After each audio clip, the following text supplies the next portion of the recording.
subjek kita iaitu agama Buddha, agama Buddha.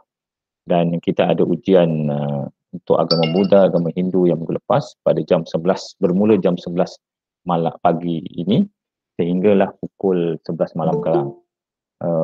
Ujian macam sebelum inilah kuis. Sila rujuk di portal anda masing-masing. Pastikan anda telah pun menyiapkan kehadiran anda untuk memastikan anda dapat apa yang anda perlukan.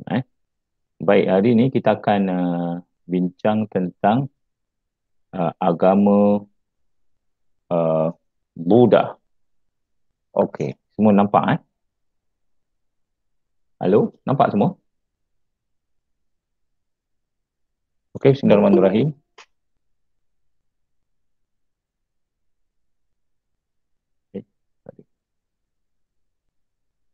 Okey. Agama Buddha adalah agama falsafah. Agama dan falsafah yang berasaskan ajaran Buddha Sakyamuni yang lahir pada kurun yang kelima sebelum Masihi. Agama Buddha ini tersebar di tengah, Tenggara, Timur dan Asia, di mana Tengah Asia, Tenggara Asia, Timur Asia, Korea, China dan juga Jepun. Dikata di sini ialah patutnya tak boleh cakap ni pun presentation orang. Okey, oleh Siddhartha Gautama Buddha. Okey. Nama dia ialah Siddhartha Sakayumi Buddha. Ini ialah pengasas agama Buddha. Ya. Apa nak masuk ni? Okey. Jadi beliau banyak mewujudkan ajaran dan memudahkan penyebaran Buddhism. Dharma dikenal sebagai Buddha Sara yang mempraktikkan dengan mengamalkan dan kehidupan bermoral dan berfikiran suci. Okey, gini. Secara keseluruhannya, kesimpulannya, anak-anak sekalian, yang ini nampak tak gambar yang kedua ni? Sekarang ni kamu nampak apa? Hello?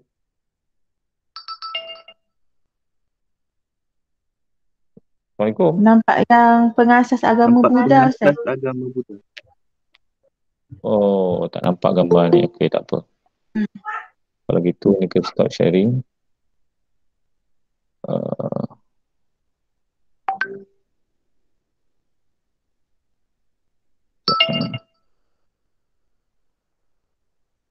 Baik, kita pergi. Aduh, ramai lagi nak masuk ni.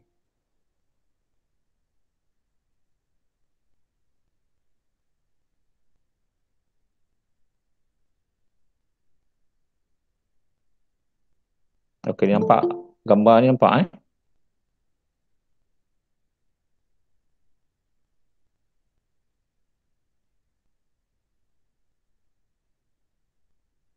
nampak yang saya share ni?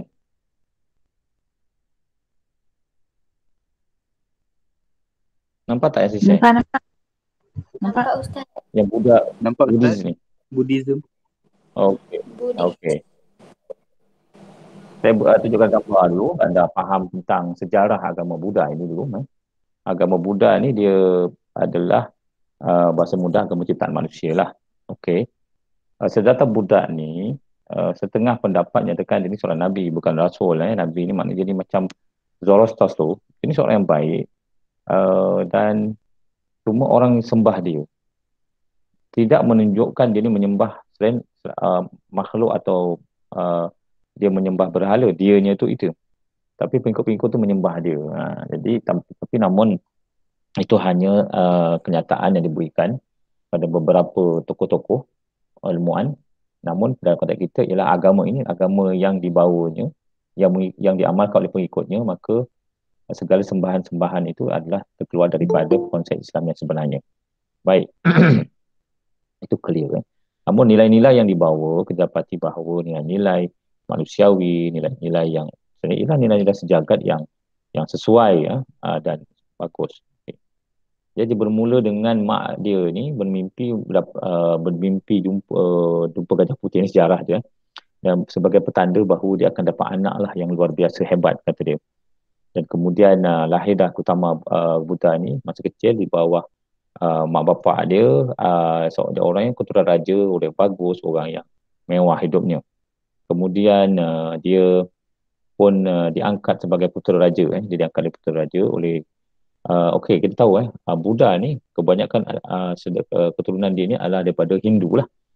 Dia Hindu seperti India juga. Uh, Hindu tak ada pengasas. Hindu lepas kita tak ada pengasas. Tapi ini adalah pengasas agama Buddha, iaitu Gautama Buddha ini dia adalah putera raja. Kemudian bila dah besar sikit tu dia angkat sebagai putera raja. Namun ketika dan dia macam-macam lah orang angkat dia ni. Kita tengok di situ macam-macam guru-guru yang mengangkat dia ni, dan sebab dia diangkat sebagai putera raja. Okey. Kemudian ini adalah gambaran kehidupan dia di istana. Gambaran kehidupan Gautama Buddha di istana dengan makan, minum, apa semua tu ada, yang menunjukkan bahawa hidup dia mewah. Kemudian dia berkahwin dengan Yosadara. Jadi Gautama Buddha ini dia kahwin dengan Yosadara. Kemudian kemudian dia suka dia keluar. Jadi dia tak keluar daripada istana. Jadi bila dia dah kahwin, melalui kehidupan, dia pun nak keluar istana nak tengok apa berlaku. Dia tengok dalam perjalanan dia tengok ada 3 peristiwa yang dikatakan sebagai membuka pintu hati dia, menunjukkan ada sesuatu yang dia perlu cari sesuatu dalam hidup dia. Itulah dipanggil sebagai perjalanan hidup dia.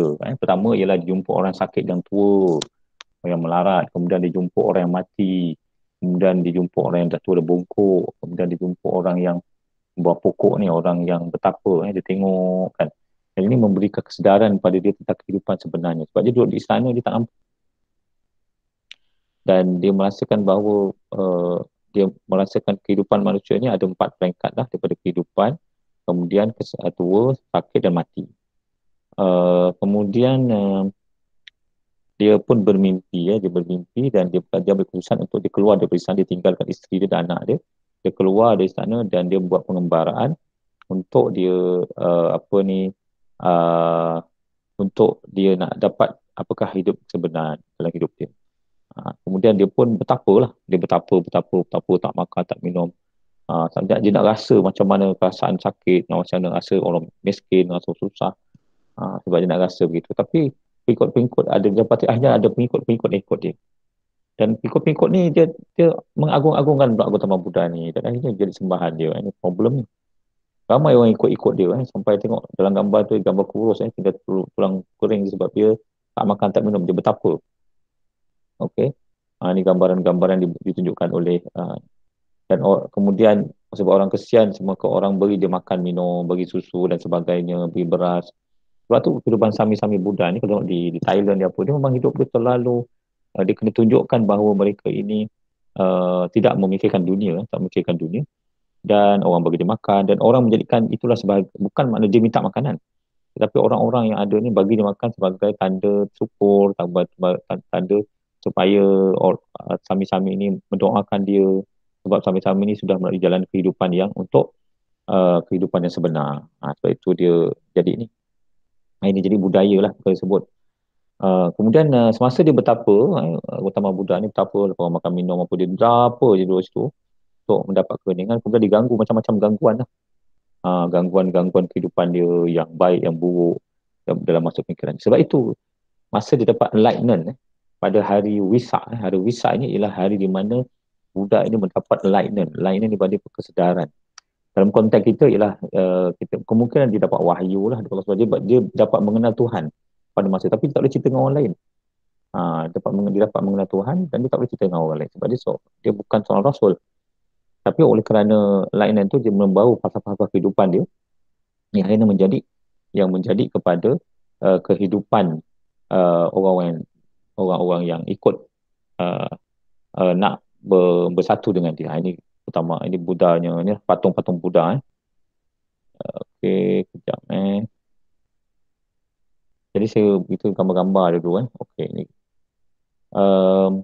Baik. ada beberapa yang tambahan yang saya berikan pada sepertiga pertama ni, mana macam mana orang-orang kehidupan seseorang itu, kehidupan dia. Sepertiga pertama, dia ada 3 fasa kehidupan dia, iaitu mendapat pengetahuan luar biasa yang membolehkan mengimbas ke kelahiran sebelum ini.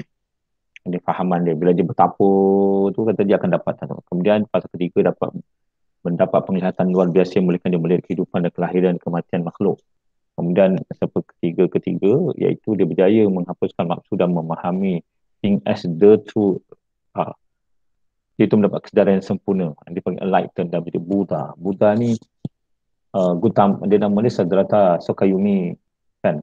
Tapi Buddha ni ialah gelaran kepada mereka yang sudah melalui proses ketiga-tiga ini.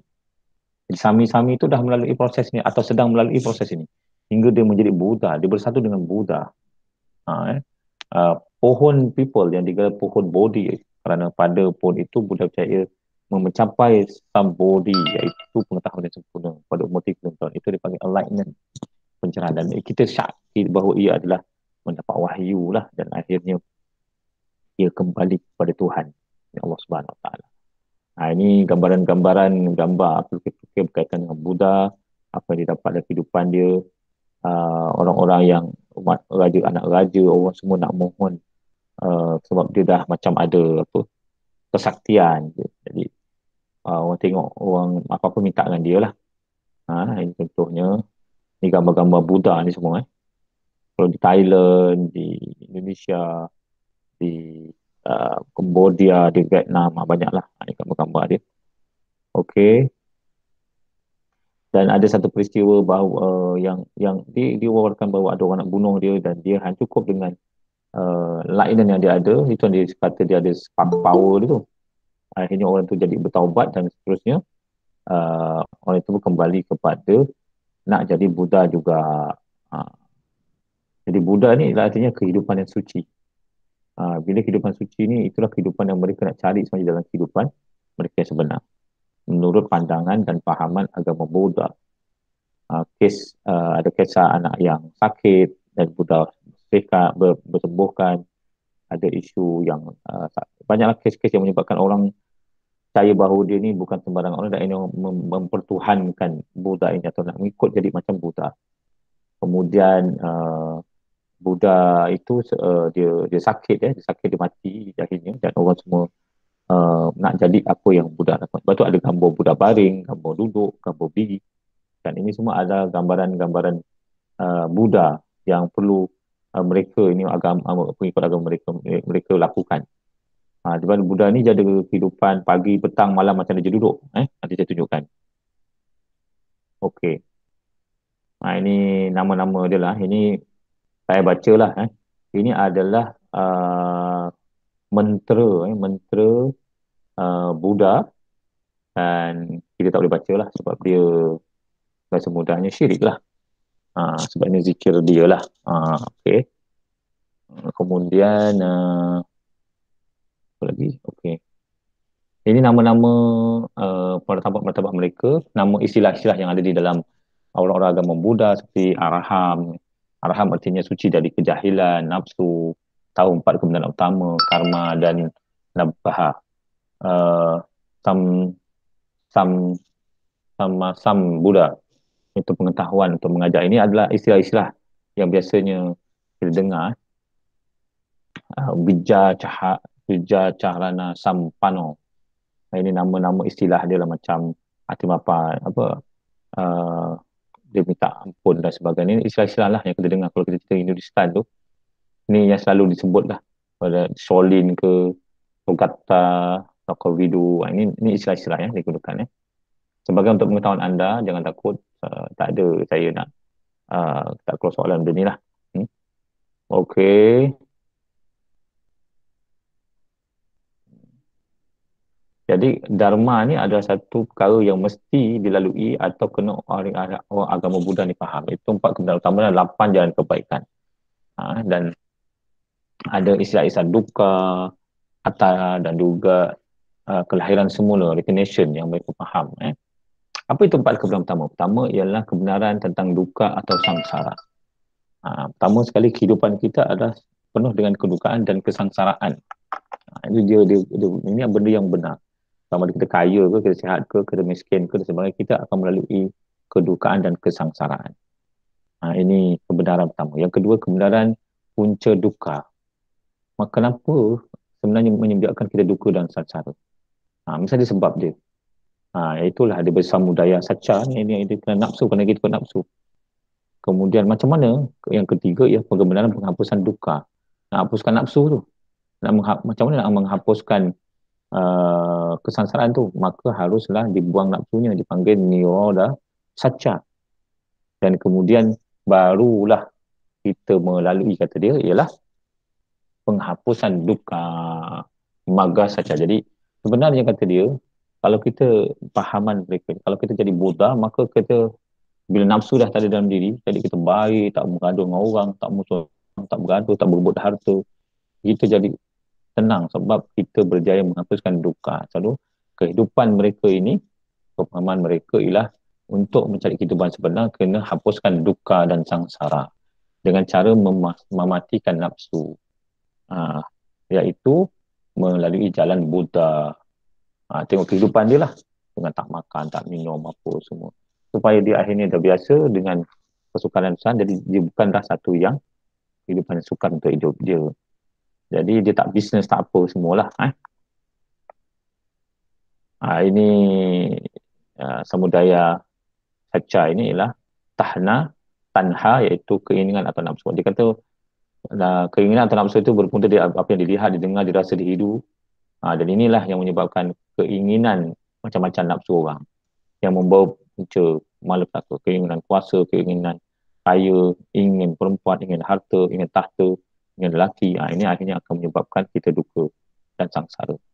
Sebab tu kadang dia tak kahwin, kalau dia kahwin nanti bercerai lah, cinta, putus cinta, kan itu duka kan, susah lah, bergaduh lah. Jadi jangan kahwin dan kena matikan nafsu dia. Dan ini bertentangan, dan ini amat bertentangan dengan apa yang dia ajar dalam Islam. Dalam Islam memang Allah Ta'ala datangkan nafsu berkata fa'alhamha fujuraha wa taqwaha.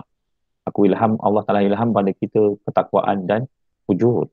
Fujur kan, qad aflaha man zakkaha. Maka Allah Ta'ala kata siapa yang mensucikan hatinya, maka dia akan berjaya. Dia mensucikan, suci itulah ya, maksudnya ialah bukan buang nafsu, tetapi salurkan nafsu. Kalau dalam konteks nafsu syahwat, maka Allah Ta'ala berikan fiqh perkahwinan. Jadi supaya dapat melakukan perkara yang biological nafsu kita ini, lelaki suka perempuan, perempuan suka lelaki, maka salurannya ialah perkahwinan. Bukan macam orang Islam Kristian atau Islam Buddha dan juga padri yang akhirnya dia tak kahwin dan dia cuba menghapuskan nafsu. Jadi dalam Islam kita tak perlu hapuskan nafsu, tapi kita salurkan. Sebab nafsu itu adalah desire, keinginan manusiawi yang Allah Ta'ala beri kepada manusia, dan kita perlu kepada keinginan atau desire itu. Kalau kita tak ada nafsu, macam nak tak nak kerja, tak nak makan, tak nak minum, negara tak boleh maju sebab nafsu dah tak ada dah. Jadi keinginan untuk kaya perlu ada, tetapi kaya yang bayar zakat. Keinginan untuk berkahwin pun ada, ikut fiqh. Keinginan untuk dapat kuasa ada, ikut saluran dia dan laksanakan amal dan perintah. Jadi nafsu itu dapat dibentuk oleh agama, tapi dalam konteks agama Buddha ini, dia cara dia ialah menghapuskan nafsu itu. Dan ini adalah again sunnatullah. Baik. Kemudian kebenaran menghapuskan duka. Inilah dia cara untuk menghilangkan kesangsaraan dengan menghilangkan nafsu. Caranya mencapai peringkat-peringkat kesucian, nirvana. Dan dia kata akhirnya menjadi macam Buddha tadi, bersatu dengan Buddha tadi. Itulah kata dia baru dia boleh akan.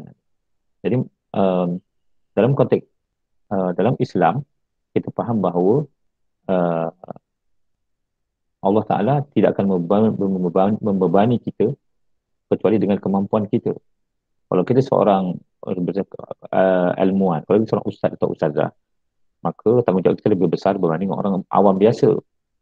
Jadi tak semua orang perlu jadi ustaz ustazah, tak semua orang perlu jadi waliullah.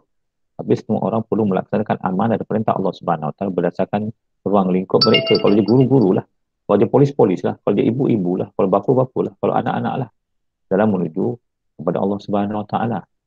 Jadi kalau dia sebagai hamba dan khalifah berjaya melaksanakan perintah Allah Taala sebagai hamba dan khalifah sebagai seorang polis, dia dia pun akan masuk syurga, tak perlu jadi imam, tak perlu jadi ustazah, dia tak perlu menjadi seorang ulama untuk masuk syurga. Dia hanya perlu melaksanakan amanah dan perintah Allah Ta'ala dalam ruang lingkup dia. Kalau guru-guru lah, kalau menteri-menteri lah, kalau tukang sapu lah. Berdasarkan umur kerja hanya ada sampai SPM lah cara dia berfikir. Tingkatan 3 lah cara berfikir. PhD dah cara berfikir. Maka setiap neraca itulah ada tanggungjawab masing-masing. Dan semua layak dan masuk syurga Allah Subhanahu Wa Taala. Berbeza dengan mereka ini yang mana mereka mesti berusaha untuk menjadi Buddha baru dia akan mendapat masuk syurga kata dia. Jadi cara ni dengan 8 perkara 8 yang boleh lakukan. Pandangan yang betul, kena betulkan pandangan, betulkan pemikiran, betulkan pertuturan, betulkan pelakuan yang betul, nafkah rezeki yang betul, usaha yang betul, kerjaan yang betul, penumpuan yang betul. Nak betulkan ini maknanya betul pandangan yang betul. Nampak orang susah dan sebagainya, maknanya dia faham bahawa kita akan susah, dia pun akan mati. Kalau tiada orang mati, kalau dia orang sakit, dia akan sakit. Itu masuk di pandangan yang betul, pemikiran yang betul, pertuturan yang betul. Dia apa yang fikir benda yang betul-betul.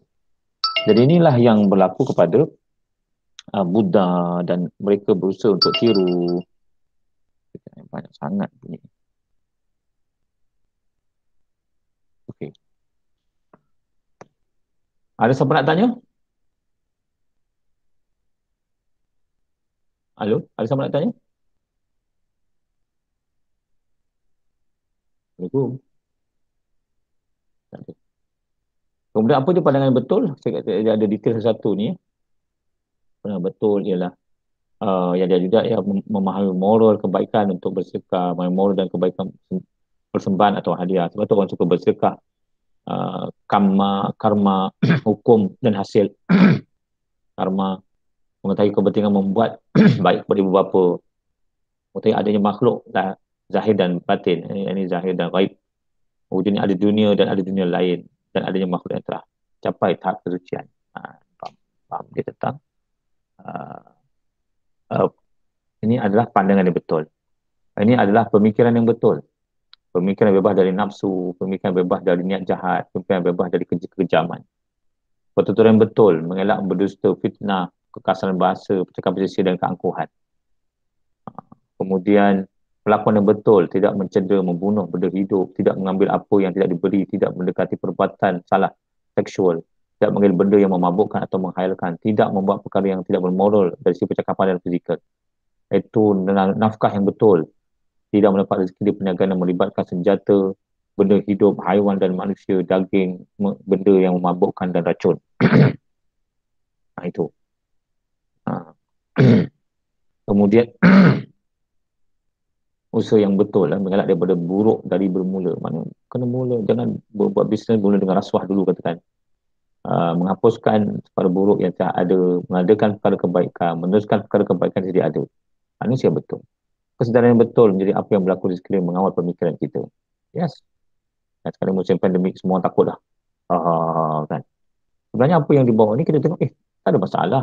Apa yang dibawa ni sebenarnya kita tengok, macam benda ni tidak ada berkaitan tentang akidah, ini ada dalam Islam, tak ada masalah ni. Sebab tu saya cakap, nak ambil benda tapi jangan sembah makhluknya. Sebab ini nilai-nilai yang dibawa. Kan? Sebab itu kita yakin dan kita percaya sesungguhnya utama Buddha ini kemungkinan seorang Nabi, tapi bukan Rasul. Sebab apa yang dibawanya tidak jauh sangat daripada Islam itu sendiri. Penumpuan yang betul, penumpuan pemerhatian tak perkara atas bermeditasi. Bermeditasi ni bertakwalah. Hukum karma, karma bermaksud perbuatan. Apa saja perbuatan dengan niat, sama niat di hati, percakapan atau perbuatan dianggap karma. Perbuatan baik menghasilkan karma yang baik, baik balas baik, buruk balas buruk. Perbuatan tanpa sedar tidak menghasilkan karma. Kalau kita buat tak sengaja, Allah Ta'ala takkan balas, kata dia. Maksud dia dalam konteks ini kehidupan tak pernah. Karma adalah pelakuan atau vipaka ialah hasilnya. Kita tengok apa kita faham tentang konsep qada dan qadar Allah Subhanahu Wa Taala. Ini konsep qada dan qadar. Kita tengok. Tapi dia tidak istilah dia lah. Okey. Penyebab karma adalah nafsu dan kejahilan, ignorant. Maka Buddha dan para arahatnya tidak menjadikan karma mereka kerana tidak ada nafsu, tapi mereka tetap mengalami hasil karma mereka yang lepas. Karma menjalankan semua di mana-mana alam. Ini dia sama dengan Hindu, di mana kalau kehidupan kita jahat, kita akan dilahirkan semula dalam alam yang lain, seperti alam haiwan, ke alam air, ke dari batu, habis hancur, jadi manusia balik. Begitulah karma dikatakan. Doktrin kelahiran semua. Ajaran Buddha tidak percaya adanya roh yang bergerak memasuki jasad lain semasa kematian, seperti yang percaya dalam agama Hindu di dalam konsep inkarnasi. Dalam kepercayaan kelahiran semula, bukan roh tetapi tenaga atau minda satu mengambil bentuk lain dan menjelma dalam bentuk lain berdasarkan karmanya. Kelahiran dikategorikan kepada 4. Pertama itu kelahiran dari telur, kelahiran dari rahim, kelahiran dari kelembapan seperti setengah serangga, dan kelahiran serta-merta digambarkan dalam kemudian tiba-tiba di alam tertentu seperti para dewa, acura dan sebagainya. Kelahiran semula boleh berlaku di mana-mana 31 alam. Dalam tiap mereka kita ada 31 alam lah. Okey, 31 alam yang destinasi kelahiran semua. Okey, iaitu 31 alam itu kepada 11 alam rasa, 16 alam rupa, 4 alam tanpa rupa. Ini kefahaman mereka lah. Rasa manis, rasa masam apa semua, rupa, macam-macam rupa ada. Sebab tu kadang-kadang kita tengok macam-macam dia punya gambaran ketuhanan dia kan. Ini adalah neraka. Neraca ni neraca ni neraka mereka, alam kesangsaraan. Iaitu kefahaman mereka ialah jiwa, ini makhluk dicincang dan dihidupkan semula, ini berulang kali sehingga karma habis. Ini bentuk-bentuk azab di neraka. Dan ada 8 neraka utama di alam kesangsaraan mereka kerana hidup ikut nafsu. Satu ialah dicincang-cincang hidup, cantum balik, cincang-cincang hidup, cantum balik. Kemudian kala suta, makhluk dibelah seperti kayu sepanjang tanda seperti benang hitam pada dibelah hidup balik, belah hidup balik, dibelah hidup balik. Kemudian sakata, mereka dihancurkan dengan roller besi berkali-kali. Buddha, api masuk melalui 19 rongga. Maharura, pembakaran besar dibakar. Tapana, mereka dipanggang. Mahatapana, mereka memanjat gunung berapi, jatuh dan dipanggang. Avicii, neraka yang besar di dalam, amat panas. Semua neraka dikelilingi oleh neraka-neraka kecil. Ini semua ialah gambaran mereka tentang azab mereka yang hidup ikut nafsu. Kalkula, mereka digoreng sampai pasal ni. Maknanya siksaannya. Pada hutan penuh sambili, mereka dipaksa memanjat naik turun pohon-pohon yang berduri tajam dan berapi sehingga koyak kulit-kulit mereka. Hutan pohon berdaun pedang. Daun-daun pohon ini bergerak dengan oleh angin dan memotong mereka. Sungai batarannya air berasid. Apabila keluar dari sungai ini, mulut mereka dimasukkan bola besi yang panas merah membakar mulut ke perut dan usus. Hidup minuman daripada tembaga yang cair. Ini kefahaman mereka tentang siksaan-siksaan di dalam azab orang-orang Buddha. Ataupun mereka berada dalam haiwan. Saya dalam ketakutan kerana mungkin dimakan atau digunakan sebagai haiwan bebanan. Mana dihidupkan sebagai unta, dihidupkan sebagai lembu, kambing kan. Sebab dia akan takut sebab mereka akan dibunuh, mereka akan digunakan macam-macam. Ataupun jadi hantu, peta.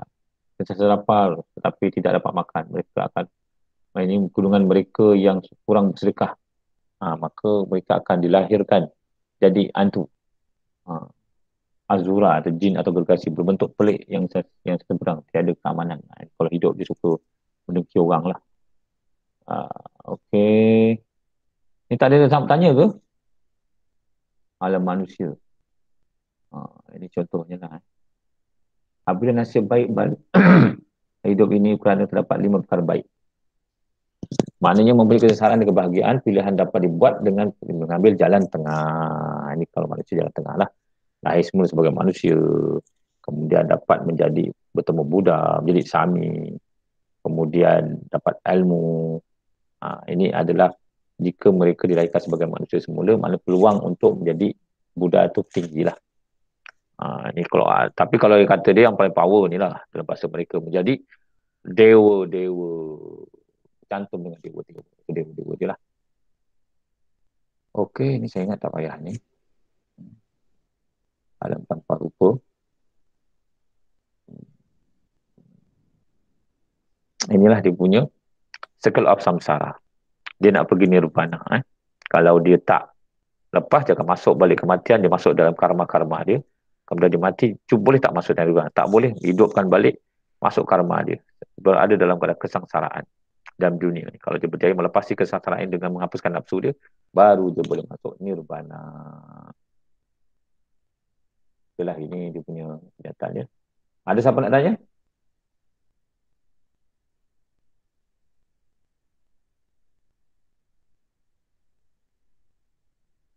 Ini golongan sang ni. Ini perkara yang tanya. Okey, macam Ustaz cakap tadi, agama Buddha ni kan nak hindar daripada nafsu kan.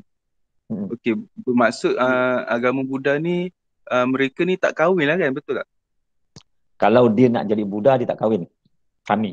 Sebab itu selagi dia berkahwin, dia masih belum layak menjadi Buddha lagi. Mana karma dia akan hidupkan manusia semula. Kalau dia kahwin jadi baik, dia akan hidup semula, dia tak akan dapat nirvana, dia akan hidup manusia. Sehingga satu peringkat nanti, hidupan kedua, ke ketiga, ke keempat, ke kelima, dia jadi Buddha. Okay, baru dia boleh bagi nirvana. So selagi dia kahwin kat dunia ni, maknanya kalau dia mati nanti, dia akan, kalau dia orang yang baik, nanti dia akan balik, dia akan dihidupkan sebagai manusia balik. Dan dia boleh pulang untuk menjadi Buddha. Kalau jadi dikahwin juga, dia masa kehidupan kedua, mengikut pahaman mereka, nanti jadi ulang. Sehinggalah 5-6 kali mungkin, dan yang kedua tu dia tak nak kahwin dan dia nak jadi Buddha. Sebab dia dah ingat dah zaman-zaman masa pertama, kedua tu dah jadi orang. Jadi nak jadi Sami Buddha pula. Contohnya. Tapi sebenarnya tak dalam Islam mana ada benda tu, sekali je kehidupan ni. Sebab itu ini di antara senarai. Kalau Najib Buddha ni kata dia, ni perkara tidak membunuh benda hidup, tak mencuri, tak mengambil zina, tidak berbohong, tidak mengambil benda yang memabukkan, tidak makan tidak makan di luar waktu ditentukan, tidak menyanyi, menari, bermain alat muzik atau menghadiri persembahan, tidak memakan wangian, solek, kalungan bunga dan tidak menerima wang. Ini adalah Sami lah. Sami ni maknanya dia sudah menghampiri Buddha. Jadi kalau nak dapat nirvana, dia kena hidup sebagai Sami. Jadi kalau dia rasa dia nak hidup kali kedua buat Sami, masa sekarang ni jadi kahwin apa benda, kemudian dia tapi jadi orang baik lah. Kalau baru dia jadi Sami. Kalau dia jadi buruk, dia akan jadi haiwan tunggangan, jadi lembu, jadi unta. Itu dah tak ada peluang lah. Itu fahamnya. Okey, Syekh? Ada soalan? Ustaz, apa tujuan Om Buddha ni, dia botakkan kepala untuk sucikan dosa ke apa? Oh, bahasa Shaolin tu lah. Shaolin. Kita tengok di sini ialah kebiasaan seorang ibu bapa menjadi Sami bermula bertahun, tapi anak-anak juga boleh menjadi Sami. Mereka bercukur rambut dan memakai jubah kuning dan menjaga 10. Ini adalah tujuan dia botak kepala, ialah sebahagian dari bertata cara seorang Sami hidup dia, iaitu dia cukur rambut, kemudian pakai jubah kuning, dan dia kena ikut 10 benda yang dia tak buat. Bahasa mudahnya macam contohnya kita masuk hantar anak sekolah agama, sekolah tahfiz lah. Sami, sebab Sami ni belum tentu dia jadi Buddha lagi. Mungkin Sami yang nak jahat pun ada. Kan? Macam Sami yang ada di Myanmar kan, dia bunuh orang Islam tu kan. Betul-betul Sami yang membunuh orang Islam. Ini Sami apa ni? Ini bukan Sami ni. Ini Samseng ni. Itu. Okey. Okey, Ustaz. Okay. Ada soalan lain? Ustaz nak tanya. Tadi kan Ustaz kata pengasas agama Buddha ni Sakyamuni Buddha tu kan. Lepas tu seorang Nabi bukan Rasul. Bukan ke kalau macam Nabi tu istilah dia kita guna dalam agama Islam je ke? Betul. Sebab itu tadi itu adalah istilah orang Indonesia.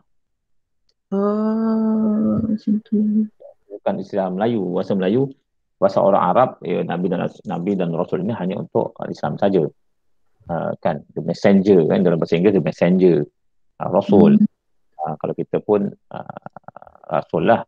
Tapi kalau ni Rasul Messenger itu pengutus kan. Jadi itu yang dikata istilah Nabi dan Rasul itu. Sebab itu kalau di Indonesia, anda jangan terperanjat. Gereja dia tu rumah Allah. Sebab Allah itu adalah Tuhan. Pada mereka berpada Allah itu adalah Tuhan. Tapi Tuhan menunjuk kepada Jesus pun. Jesus, Allah itu ada istilah kepada nama Tuhan. Jadi kita Allah tu Allah lah. Allah tu yang Asmaul Husna tu, itu Allah lah. Tetapi bila Allah sampai di Indonesia, dia akan menunjuk pada maknanya Tuhan. So, jadi rumah Allah. Padahal itu gereja. Orang Hindu, Buddha pun dia sebut Allah juga. Tapi Allah dia ialah menunjuk kepada Tuhan dalam fahaman mereka. Fahaman mereka di Indonesia tentunya. Istilah bahasa. Istilah.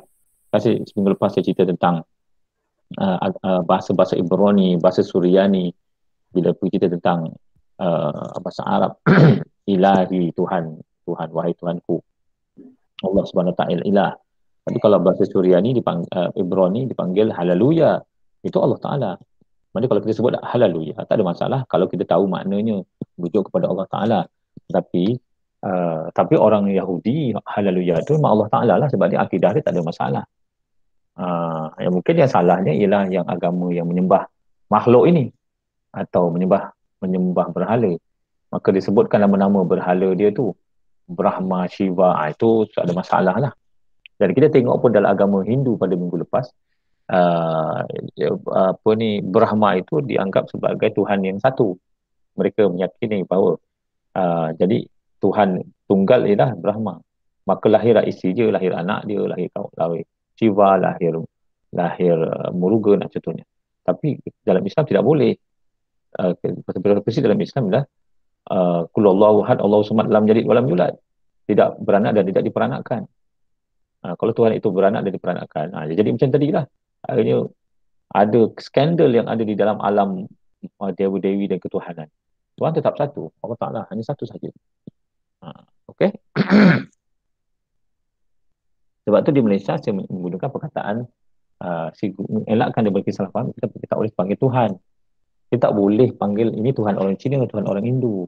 Seolah-olah Tuhan itu merujuk kepada adanya Tuhan lain selain Allah Ta'ala. Walaupun kalau kita berada di Indonesia, dia tak ada masalah sebab kata dia Tuhan tu merujuk pada agama mereka, tidak merujuk pada Islam. Tapi sebagai langkah berhati-hati dalam perkataan kita, kerana orang Malaysia ini, cara kita bercakap itu membawa makna yang berbeza dengan orang-orang agama lain. Orang negara lain. Okey, ini Buddha lah. Okay, gambar-gambar Buddha ni. Ni Buddha dah siap jadi orang Cina lah. Ni dah ada Cina, ada apa semua. Ini dah ada perempuan, dah ada lelaki macam-macam.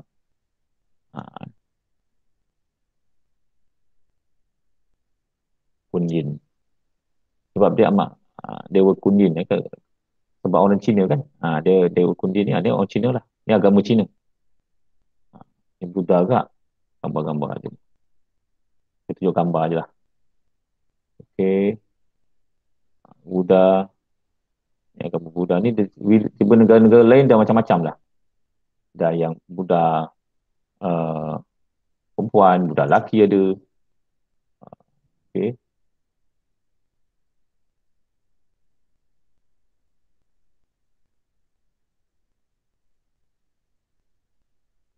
Dia banyak teratai lah dia punya logo dia. Okey, ini di antara yang berjaya saya kongsikan untuk memahami tentang agama Buddha. Ada siapa nak tanya lagi? Setakat ni tak ada, Ustaz. Okey. Cuma saya nak tambah sikit tentang kepercayaan apa ni. Hari Wesak tadi lah. Di Malaysia hari Wesak ni adalah pelepasan umum dan penganut Buddha akan merayakan dengan mengadakan perarakan kereta berias yang membawa lampu dan lilin sebagai persembahan mereka pada sembahan mereka. Ini Buddha itu sendiri. So kata dia pada hari Wesak inilah di mana Gautama Buddha mendapat enlightenment dan juga kematian dia. Itu dapat wahyu lah.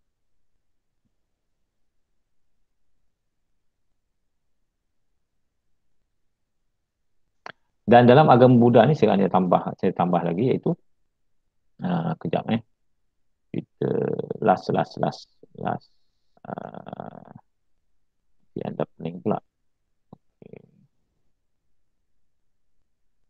Okey. Dalam agama Buddha, kehidupan Sami dia, nampak tak yang saya tunjuk ni? Nampak Dia akan bangun tidur pada pukul 4 dan dia akan duduk bersemadi, bertakafur, tafakur selama 1 jam. Ini kehidupan seorang Buddha. Kemudian dia melalui mata hati, Buddha melihat siapa yang memerlukan pertolongannya. Ketika terdapat orang yang memerlukan pertolongannya, Buddha akan pergi menolong mereka tanpa dijemput dalam keadaan tertentu. Buddha hanya mengeluarkan kuasa saktinya untuk memandu mereka jalan benar. Inilah kehidupan. Ini kerja dia dari pagi sampai 12 tengah hari. Dan kemudian ada orang bagi dia makan. Dia akan berikan makanannya. Selepas setengah hari, Buddha akan mengadakan khutbah ringkas kepada pengalut-pengalutnya, khutbah menyentuh tentang 3 permata dan 5 peraturan Pancasila. Sekiranya mendengar tentang fahaman Buddha akan menerangkan mengenai jalan-jalan kesucian. Ini kerja Buddha ni, daripada pukul 4 pagi sampai 12 tengah hari. Kemudian pada 12 tengah sampai 6 petang, Buddha akan berdepan dengan baikuli di mana dia berceramah mengenai Dhamma. Dia jumpa grup kecil-kecil ni. Dia beri ceramah semualah. Dan mereka akan menerangkan kepada mereka tentang meditasi, samadhi dan juga tafakur. Ini dia bagi training lah. Dan ini waktu dia Buddha berjumpa dengan anak buah dia. Dia terdapat orang yang memerlukan bantuannya, dia pergi. Jika tidak, Buddha akan menjadi ceramah. Inilah kerja dia. Kerja sami-sami dia nak kena Buddha lah. Kemudian pada 6 petang hingga 10 malam, dia akan kalau ada permasalahan dia akan tanya dan Buddha akan jawab. Ini masa dia bermuzakarah. Kemudian 10 malam hingga 2 pagi, masa ni Dewa-Dewi akan jumpa Buddha. Kata Buddha pula tanya kan. Dan kemudian 2 pagi hingga 4 pagi inilah dia punya perbuatan Buddha itu. Dekat akhir ni, sebelum pukul 4 pagi tu. Inilah kehidupan Buddha yang dinyatakan, dan Sami nak follow benda ni lah kehidupan mereka. Okey, saya ingat tu saja tambahan ni. Ada soalan daripada anak-anak sekalian? Okey, saya harap anda telah pun mengisi kehadiran, dan saya harap anda pukul 11 nanti dah boleh buka semula untuk menjawab hingga pukul 11 malam, itu untuk menjawab ujian kuis. Ya. Ada soalan? Tak ada, Ustaz. Cepat sebab